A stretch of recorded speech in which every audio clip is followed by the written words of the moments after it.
one of the biggest problems in the industry right now is that your project management software, if you're using that for change orders or for budgeting purposes, it doesn't tie in with your main accounting software. And I think you just gave me a great idea for a software to develop after this podcast.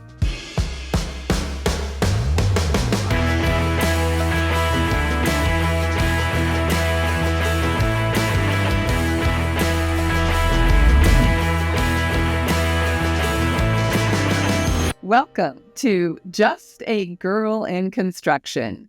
This is the podcast for the hardworking construction workers who want to drop the tool belt and build the skills to move into a management position. My guest today is John Atherton, a Suite C executive professional. After working through the ranks of superintendent, project manager, and into an executive position with Bernard's, John has seen the change for leadership from the top down. Today, we will be leaning on the experience of upper management and learning how to align skills learned through the ranks to get us to the top. Emotional intelligence, mindset, communication, and building relationships are all the blocks we needed in order to be able to build our road to executive leadership. So be sure to like and subscribe the latest episodes of Just a Girl in Construction to keep your construction knowledge tips and elevate your construction management career. Hi, John. We're just going to jump right into this because I know that we have a lot to talk about today. And some of the points that we really want to be able to discuss are the elevating of individuals wanting or looking to go into an executive role. And then I also wanted to touch on the basis of what's the difference between a corporate company and an employee-owned company, which is where you're currently working. So thank you so much for being here today. My pleasure. Thank you for having me. So tell me a little bit about how you got to where you are and what got you into this executive role. I don't know how long your podcast is, but I'll give you the brief overview. So I started in the trades, probably during high school, and worked my way up to a superintendent. And at the same time, I was going to college. After I finished my undergrad degree, I switched from I still was in the field, but I switched from being a superintendent to a project manager. And then just continually grew my path after that, after I got my master's degree in civil engineering. And then I've been a project executive now for about 10 or 11 years, I think. I've found that sometimes we look at a upper management role as a goal for where we want to go, because that's what the industry tells us that we need to do. And some people find that, you know what, maybe they just would be a better superintendent, or maybe they wouldn't fit into an executive role. So when you move from a superintendent position into a project management position, what kind of challenges did you face? Because I know sometimes when we know how to do the work, it's different than really leading and managing the work itself. I think it really revolves around managing expectations and managing personalities. When you're a superintendent, there's less of a democracy and more of a dictatorship, I would say, at least in my experience. That was how when you're a project manager, you really want the best outcome for everybody. You want everybody to come out of the project whole, your subcontractors, you as a general contractor, and your owner. So there's more. I think you have to really dive down into your interpersonal communication skills and figure out how to communicate with people from all different backgrounds that all, at the end of the day, they want the best for their own company and for themselves. And I think that's really something that it took me the longest, I think, to learn when I made the transition. And so then how did that transition look when it went from project manager to executive? Well, and I think that was probably one of the most difficult transitions for me. When I became an executive, I looked around at all the other executives that I was working with, the vice presidents, other project executives, And I looked for a mentor, because when you go to that level, really you're less involved on the day-to-day operations on the project, and you're more involved in the day-to-day operations of your people. So I looked around for a mentor. I found a couple of really good ones that had been vice presidents for a while, that had managed large and small teams. And I just took what the best practices, what they were using, and applied it to myself. But at the end of the day, what the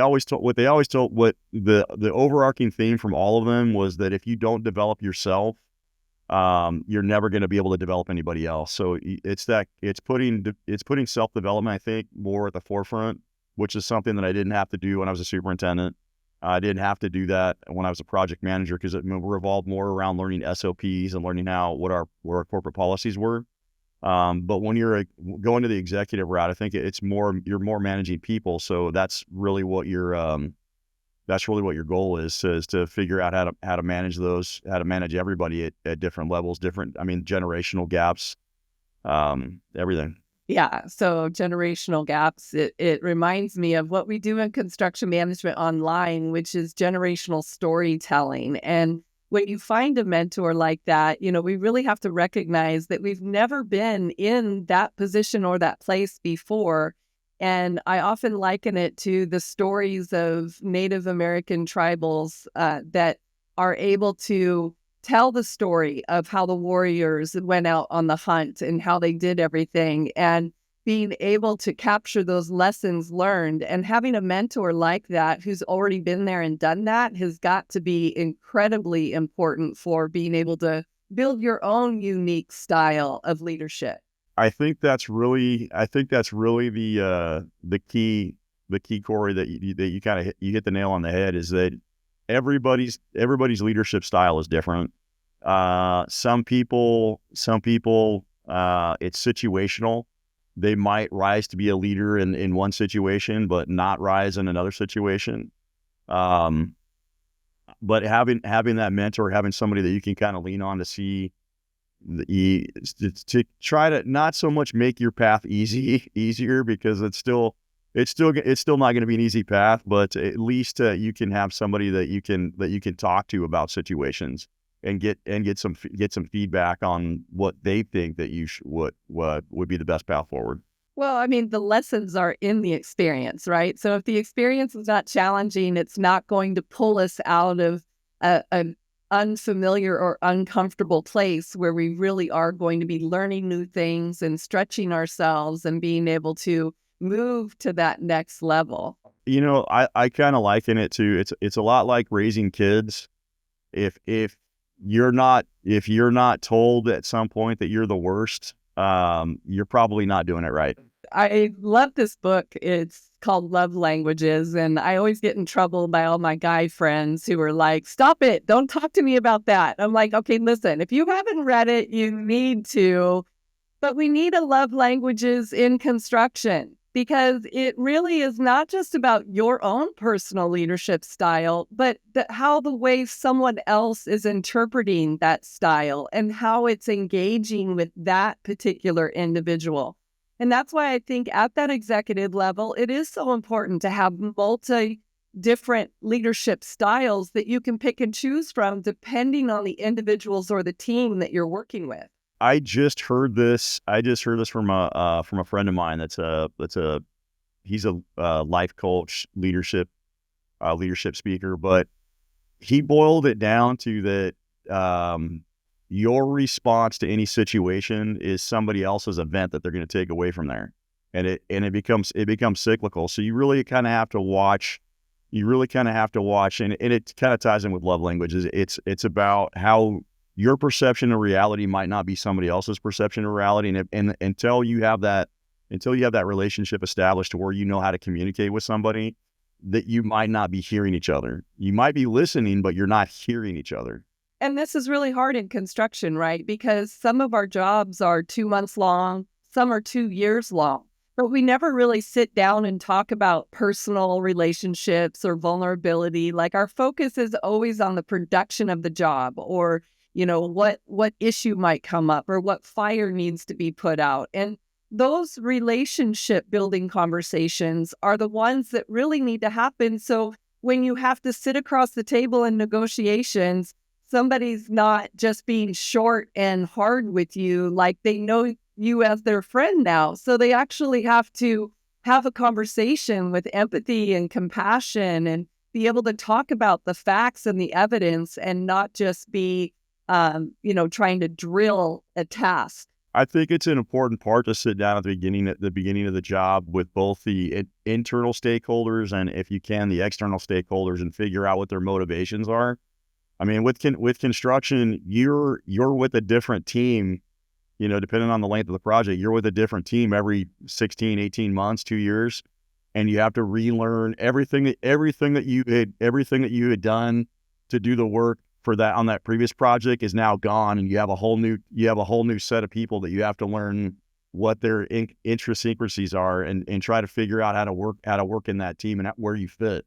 And it's not going to be the same. It'll never be the same, because you're dealing with people that no one person's alike. No one's alike, right? And this is why I often think that when we have a really good friend who's willing to listen to our conversation, when we hear ourselves say it out loud, we often come up with the solution ourselves because it's created by our experiences. And so the solution is going to be able to fit ourselves better than someone else telling us what it is that we need to do.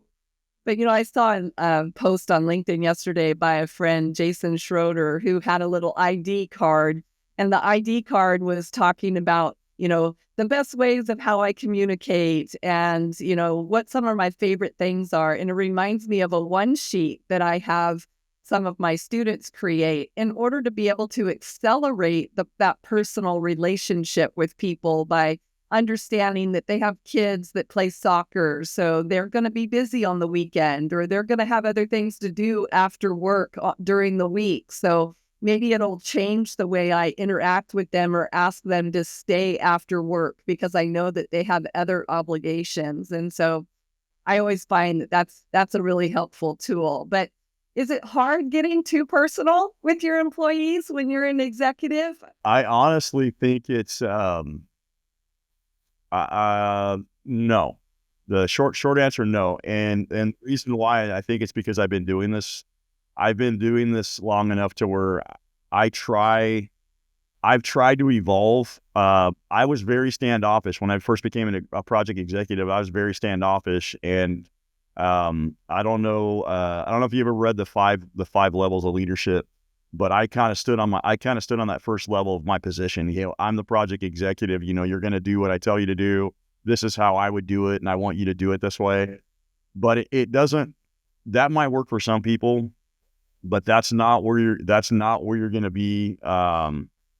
That's not where you want to be when you're trying to grow people. So I know actually, I think I know all of my team's kids' names. I've met most of my team's children's and their spouses. I know when their birthdays are. I know what they enjoy doing on the weekends. And one of the tricks that I did, and that I've started out in the last 2 years, is when someone new comes on, I have them put together a PowerPoint presentation to talk about themselves. And we either do it here in our office in San Diego, or we do it via Zoom for everybody that I manage. And everybody gets the opportunity to do that. We'll go through the business portion of the meeting first, and then they present on themselves. And I never tell anybody what the format is. I just say, put together a PowerPoint presentation on something that you're passionate about and share that with everybody, so everybody gets to know you. And they'll go through the PowerPoint presentation. So I've seen, I don't know, half a dozen vacations. I've seen books. I've seen sports events. I've seen the whole gambit of what people really enjoy to do. But what it does is it brings the team together, and that's really what my whole role is, to bring the team together. Whether or not they want to engage with me every day, the people that they see every day, they need to be close knit with, so that there's no issue. When there's an issue that comes up, they can figure out how to solve it. And it's worked. I mean, everybody really appreciates it. And the funny part about it is, like, when we started growing the office that I'm in right now, there was only a few of us, and I was the first one that went. I was the first one that created a PowerPoint presentation. I have all the PowerPoint presentations in a folder on my hard drive. But as people got to see other people do it, they thought, oh, that's a cool idea, and they would ask questions, and everybody got to know each other. It was a really good icebreaker, and I think that's kind of important for the team to get together and know each other, and that's really what I've tried to do as an executive, at least over the last 2 years. Well, it's funny that you mentioned those 5 leadership styles and the one that you were starting to really find yourself in, because it is a leadership style that a lot of people think is the requirement of that executive position. And part of that is because, I mean, the bottleneck starts getting kind of narrow up at the top, right? And so people are after your job. I mean, this is supposed to be the goal, is to try to have a job just like yours. And so I know from an executive position, your goal would be able to create someone who is as good as you, so that you can then scale and escalate your business by being able to spread and have other individuals who can lead as well as you can. But how does that impact your relationship sometimes, or the goal setting of someone who wants to move into an executive role? I was smiling the entire time that you were talking about that, Cory, because there's I actually use a an object lesson for that. So in the office down here, I actually moved out of my office and I sit in a cubicle with everybody else. And I always, and the stressor is because I always want everybody to grow. If you're not growing, then you're not benefiting yourself. And it doesn't, I want everybody to grow at work 100%, but I also want them to grow in their personal lives. So I use that as an object lesson. I tell everybody, I go, when you're ready, if I'm not training you to go sit in that chair in that office, that I'm not doing my job, and I need you to hold me accountable. So I meet on a regular basis with everybody, and we talk about the finer points on what they need to do, where their strengths are right now, and where their weaknesses are, what they need to develop a little bit further to be able to get to that point. But everybody hears me say that I'm training them to take my job, because I don't want to do this forever. My dream when I was a little boy was not to be a construction project executive. So if I can give back to my team and help them to be able to grow wherever they're at in their career, it's tough though. I mean, because it is you're dealing with different generations. I think the youngest person that works for me is 22, and my senior PMs are probably right around my age. So there's different levels. There's different levels on how to talk to them. So I look at a lot of podcasts, I read a lot of books, I watch a lot of YouTube videos to try to be able to figure out what the best lines of communication are for everybody, and then just keeping the lines of communication open. Everybody knows that they can come talk to me. I've gotten text messages on the weekends. I get phone calls on the weekends when something pops into somebody's head, and just always being there for them, and being transparent too, being transparent about the company's operations and where we're at is really empowering. It's really empowering employees. And I think that's what really try to do is empower everybody, for one, to believe in themselves, and the other one to believe that I support them throughout the rest of their journey. I still talk with my project interns that have now gone on to law school and are attorneys, or into different other fields where now they own tech companies, but they still reach out to me. We still talk on regularly about different things in their careers and everything. So I mean, that's really it. I think that's really the key to being a good executive, is be giving of yourself, but doing it in a balanced way. You don't want to be that creepy executive that's always asking questions. Well, I love it. And I can feel the growth in you in being able to recognize how you needed to change your leadership style in order to be able to communicate with those 5 generations that we have out in the industry. And it really says a lot about the community and the culture of your company. I definitely would encourage anyone who wants to learn more about Bernard's to go and look them up, because they have some absolutely fantastic things to look at on the website.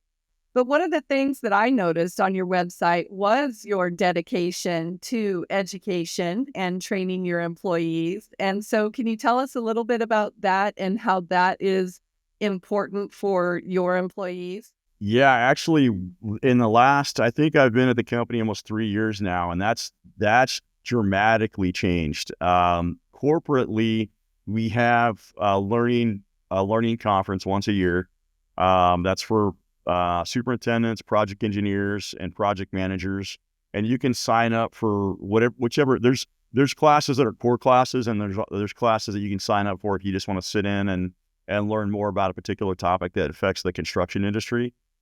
So that's been a great change that we've had. We also have virtual classes and in-person classes that you can sign up throughout the year. We have a training calendar that's shared with the entire company, so you can sign up not just for the standard first aid CPR classes, but also teaching soft skills, learning more technical skills on software, on how to manage projects better. But one of the things that I really appreciate that we've started to do over the last probably 18 months is we do lunch and learns, where we invite our industry partners in, and I think we started it down here in San Diego, but we invite our industry partners in, and we have the project engineers, project managers, and superintendents come in. And the way that we kind of developed it was we started off with a geotechnical engineer, because all projects start in the ground. So we went through a geotechnical engineer on learning how to write inspections, learning how to read a soils report. Then we had a civil engineer in. We talked to a civil engineer. We talked to a structural engineer. We actually went down to a steel plant down right next to the border.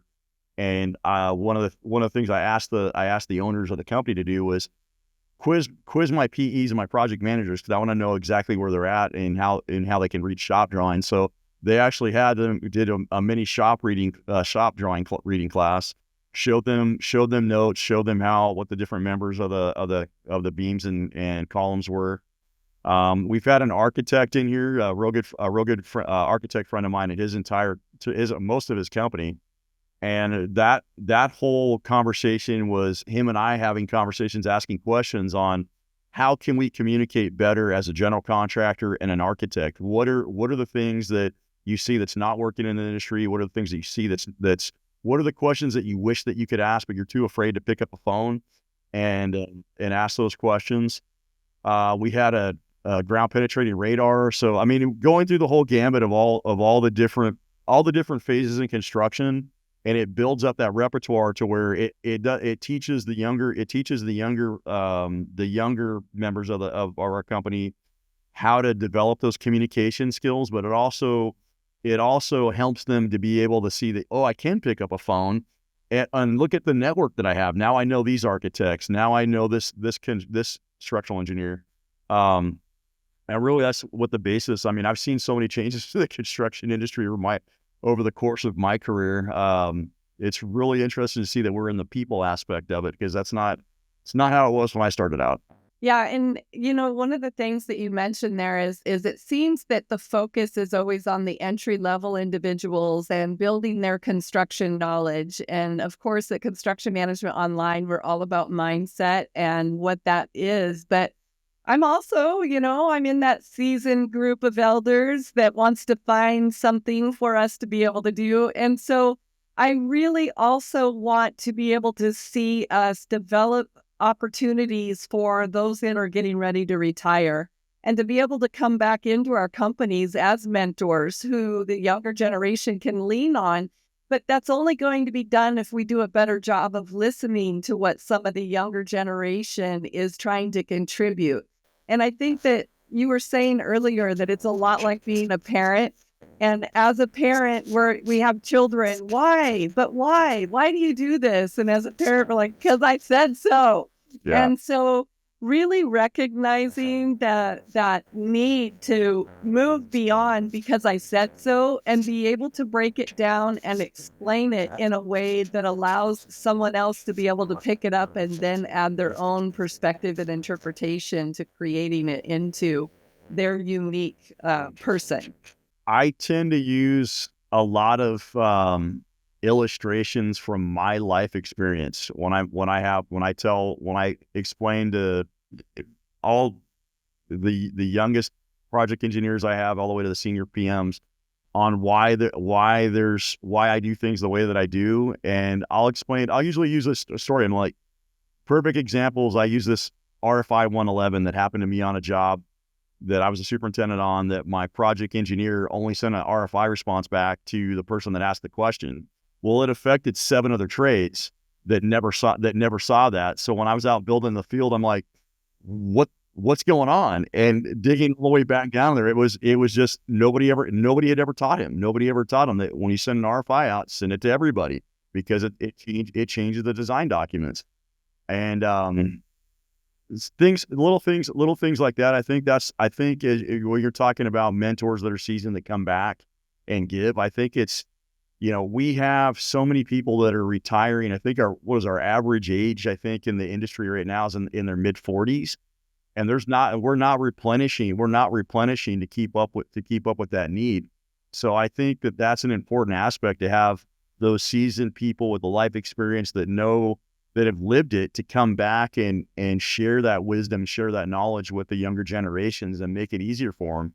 In a different world, right? We used to be able to volunteer our mentorship, and now it really needs to be incentivized, because we don't have the retirements that we thought we did. The world's changing. Things are a lot more expensive. We don't want to work as hard as we used to, but maybe coming back to work 3 days a week and, bringing some ambiance onto the job site, like that elderly greeter at Walmart who just makes you feel amazing before you start on your shopping trip. I always tell everybody that's my next career. Part of investing in your employees is also because you have a employee-owned company, which is different than working for a corporation. I used to work with Fleur Daniel and McCarthy Brothers, and then I went to work with Kitchell CEM, which is a company owned.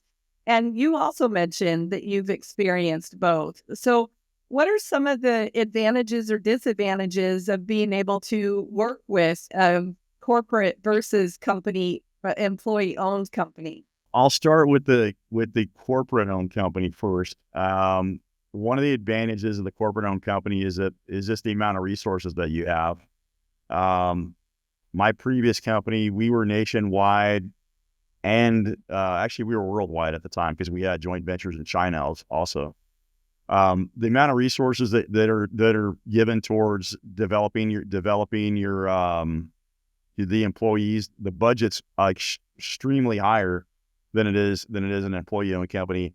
Employee-owned companies, they come in all different sizes. I've seen large employee-owned companies and mid-size and small employee-owned companies. I think the advantage, though, with the smaller with an employee-owned company is that you get more of I think you said it earlier, more of a family vibe with the employee-owned company, to where you're all pulling together because you're investing in something that you all own a piece of.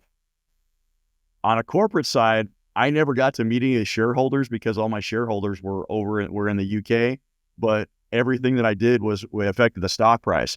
In an employee-owned company, everything that you do affects the stock price, but you're the shareholder. So you have a vested interest in the success of the company, where it's not just you're showing up to collect a paycheck and, finish out your career maybe, or jump to another company.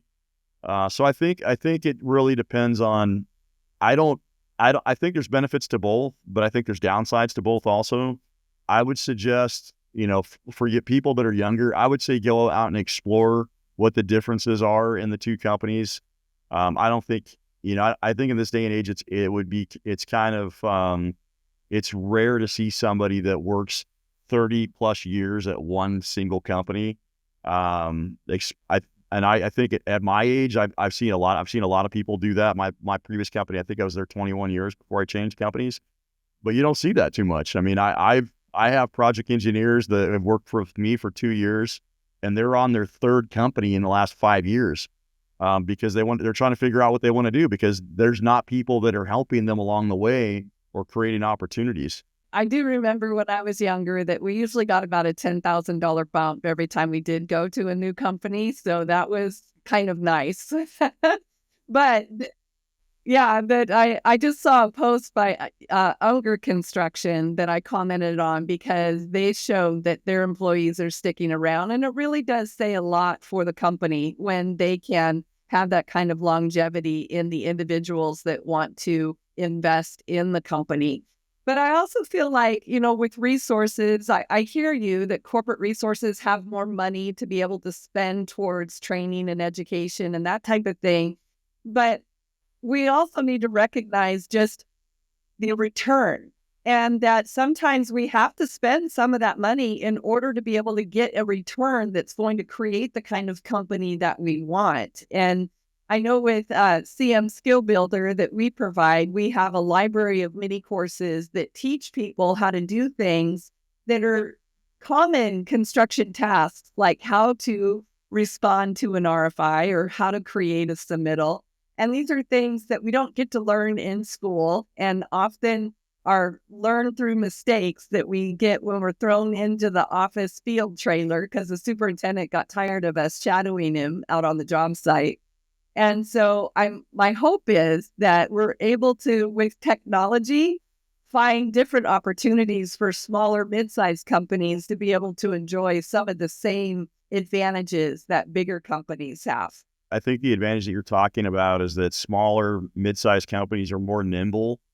At least from my experience when I was working for a large corporation, it was like trying to steer the Titanic. It did not turn very, very quickly. So when there was just to change back when we were in the Constructware days to go to Procore, I think we set up a task force and it took 2.5 years to make that decision to change from one to the other. And then that was starting it off as a pilot program. And now the company, everybody, I think for the most part, uses Procore or something very similar to it.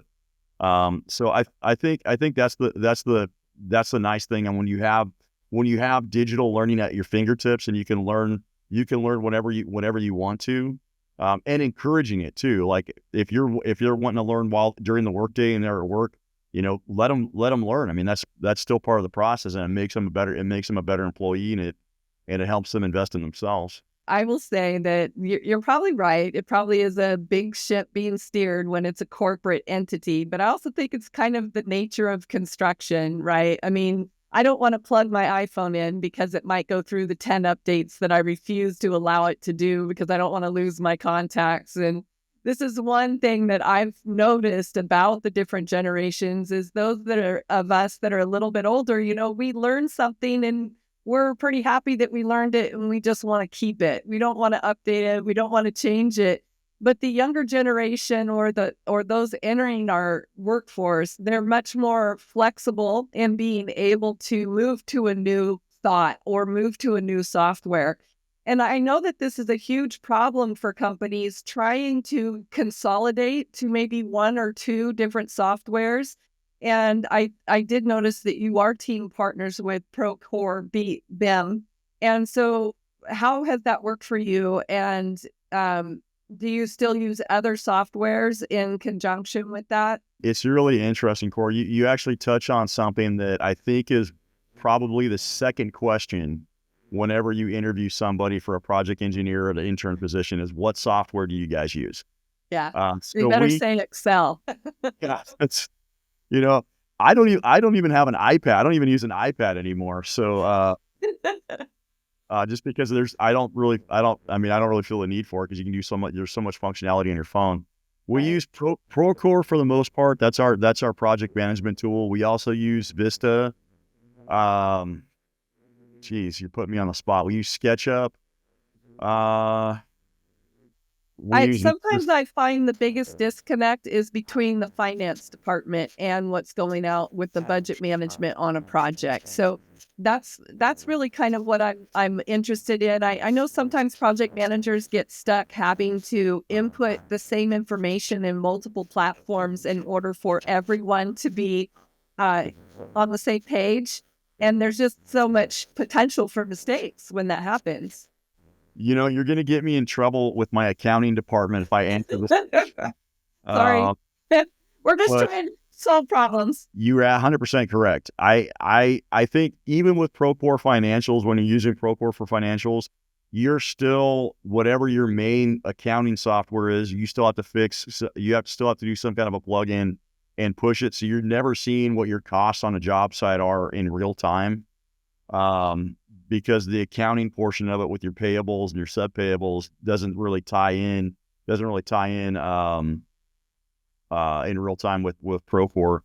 So yeah, I've seen that. I've seen that to various degrees where there's I think that's still the only one that I know of off the top of my head that has the full range of that kind of functionality is a product that Oracle makes. And it is clunky. It's like using Constructware. So if you use like the only Oracle product that we use right now is Primavera for our scheduling. So Oracle makes Primavera. They make Oracle Unifier, which is the kind of the equivalent to Procore, and then they make JD. I think they make JD Edwards. Don't quote me on that. But all those things tie together. So if you have that one stop system where you have all of your accounting, your scheduling, and your project management all in one platform, it ties in together where you can kind of see it in real time. I think it still takes a half an hour on the financial side for it to update. But yeah, I mean, that's probably one of the biggest problems in the industry right now is that your project management software, if you're using that for change orders or for budgeting purposes, it doesn't tie in with your main accounting software. And I think you just gave me a great idea for a software to develop after this podcast. Well, fantastic, because I've heard that these AI bots are coming up with their own accountant things, and that they're going to be able to hopefully bridge that issue that individuals are having. But how do you see AI coming and integrating into what you're trying to get done in the construction industry? I think there's a lot of different functionality for AI in the construction industry. I know of a few architects that they're using AI for their designs now. I know that for technical writing, a lot of people are using AI for their technical writing. I think that there's some programs that are out there that use AI for schedule analysis. The finance one, it kind of makes sense with where we're heading towards digital currency, but I still I take. feel old school. I feel it. I still order notepads for the office. Like I don't use a digital I tablet. don't blame you. I think it's one of the things that it's really exciting. I think it's really exciting to be on. Going back in my earlier part of my career, I was the youngest superintendent that we had at one point in my company, and I thought I'm going to be the guy that does the bridge for the digital divide. Man, was I wrong. With using virtual reality now, I had a conversation with a guy at a conference not too long ago with talking about augmented reality, and he was showing me what he could just do on his phone, and he was just moving his phone around. I'm like, oh, what? So I think it's an exciting time, and I think that I wouldn't doubt that in the not too distant future, if not right now, that construction companies are going to have to start looking at hiring programmers just so they could stay relevant.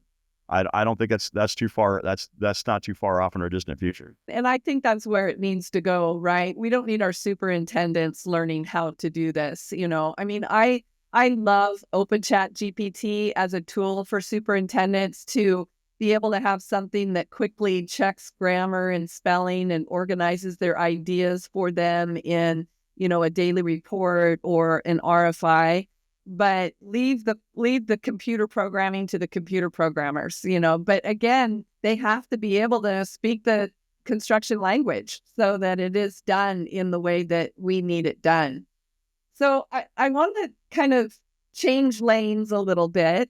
So thank you so much for all of your information. I'm not gonna surprise you, but I do. I really appreciate everything that you've given us so far, because for someone to be able to reach your caliber in this company, it's a place that a lot of us have never been before. And so we really need to be able to lean on your experiences to kind of grasp what it is to prepare ourselves for, or what kind of skill sets do we need to be a successful executive for a company. And a lot of that will transition and translate for those wanting to own their own company and be able to lead their own company. So as you look through all of your years of experience and the different types of experiences that you've had, what are some things that you could help us see to align ourselves with a position as an executive? There's a lot to unpack in that question. I would say that probably the best thing to do to align yourself to be an executive is learn learn your co- learn communication skills. I both verbal and nonverbal, because how you show up and you present yourself sends a message just as apparent as if you send an email or if you send a text message. So I think that people really need to work on the verbal cues that they express to people. I also think that you need to work on your emotional intelligence. I think those two, I think your emotional intelligence is probably the umbrella over that. I don't think we do enough to talk about emotional intelligence in the industry. I know that some companies will use strength finders, or they'll use other testing to figure out what people's personality types and stuff like that are. But there's a lot of I know a lot of executives that they have really poor emotional intelligence. They are probably they have the sharpest business acumen that you'd ever see in the industry. But when it comes to dealing with people, they miss all the verbal and nonverbal cues in a conversation, and the employee goes away dissatisfied because they feel like they weren't heard.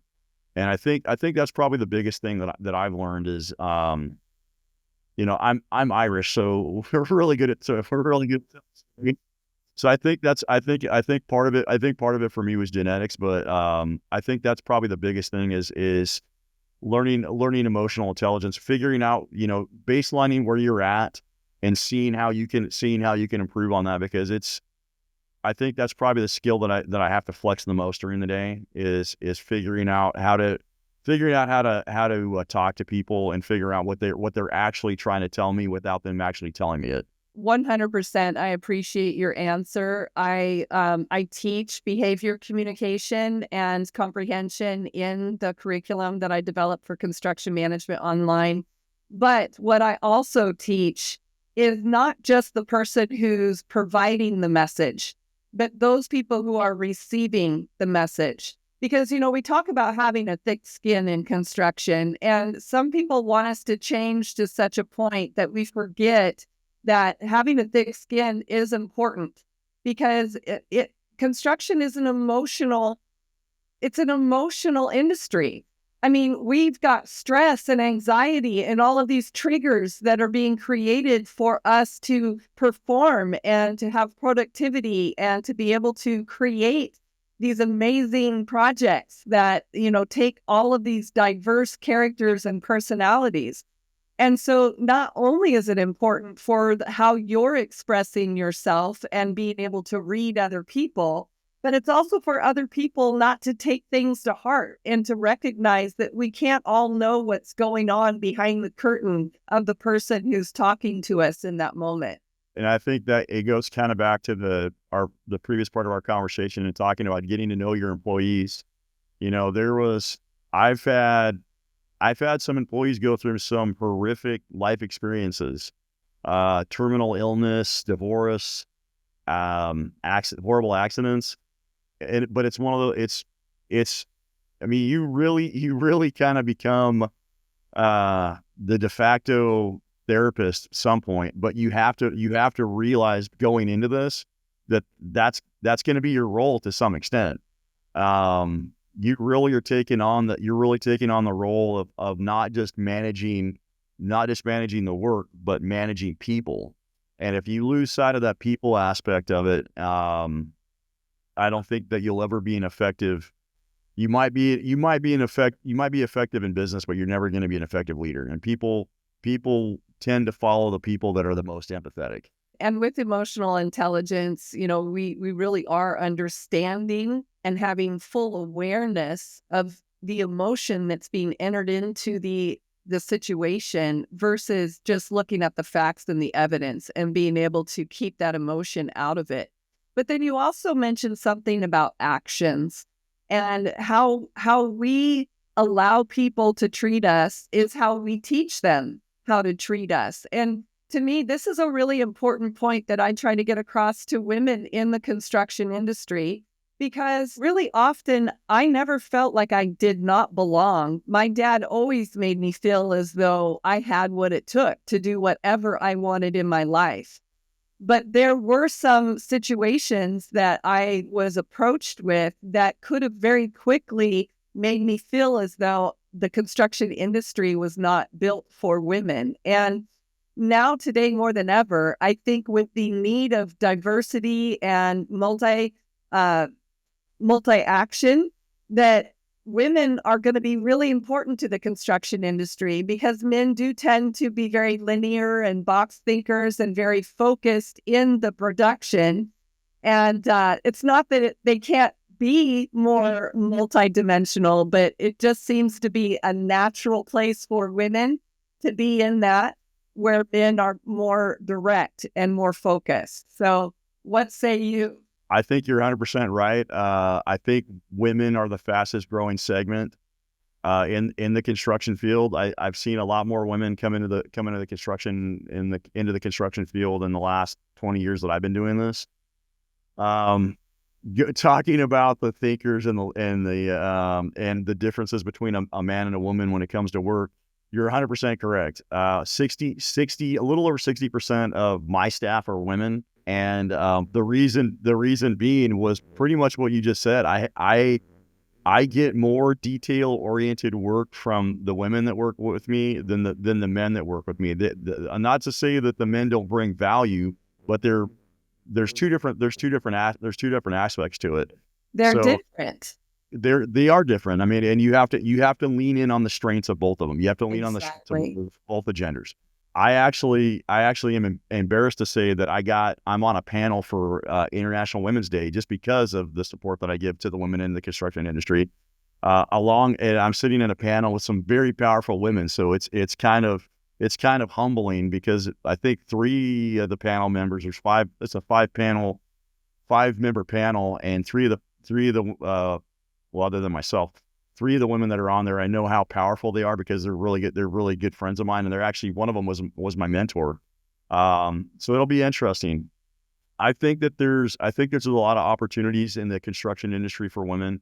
I don't think any woman should ever feel like there's not opportunities to grow. In fact, one of my good friends is now the president of the California division for the company I just left, which I applaud her, because her and I came up at the same time together when I was a project executive and she was a project executive. And she was one of the most phenomenal women that I've ever had a chance to work with.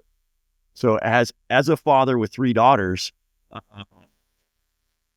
that's really what I enjoy seeing in the industry, is seeing women break the stereotype of the construction industry and grow into all kinds of aspects, whether it's in the trades, whether it's project manager, vice president, president of a company.